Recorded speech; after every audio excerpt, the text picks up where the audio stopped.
ഒരാളോടെ നീ ബസ് സ്റ്റോപ്പിൽ എത്തിയിട്ടുണ്ടോ എന്ന് ചോദിക്കുകയാണ്. അതായത് ഇപ്പോൾ പോയ ആ ഒരു നിമിഷം തന്നെ നമ്മൾ ചോദിക്കുകയാണെങ്കിൽ ബസ് സ്റ്റോപ്പിൽ എത്തിയിട്ടുണ്ടോ. അത് നമുക്ക് ഹാവ് യൂസ് ചെയ്തുകൊണ്ടും ചോദിക്കാനായിട്ട് പറ്റും, ഡിഡ് യൂസ് ചെയ്തുകൊണ്ടും ചോദിക്കാനായിട്ട് പറ്റും.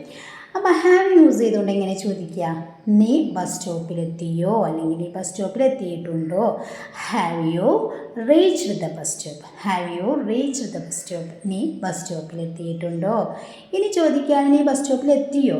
ഇപ്പം പോയിട്ട് കുറച്ച് സമയമൊക്കെ കഴിഞ്ഞു, അതിനുശേഷം നമ്മൾ ഫോൺ വിളിച്ച് ചോദിക്കുകയാണ് നീ ബസ് സ്റ്റോപ്പിലെത്തിയോ എന്ന്. അപ്പോൾ നമ്മളവിടെ ഡിഡ് യൂസ് ചെയ്തുകൊണ്ട് എങ്ങനെ ചോദിക്കാം എന്ന് നോക്കാം.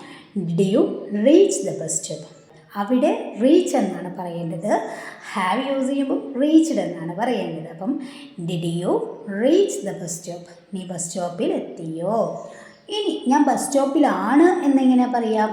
ഞാൻ ഇപ്പോൾ ബസ് സ്റ്റോപ്പിലാണ് എന്നെങ്ങനെ പറയാം? I am on the bus stop now. I am on the bus stop now. ഞാനിപ്പോൾ ബസ് സ്റ്റോപ്പിലാണ്. Thank you so much.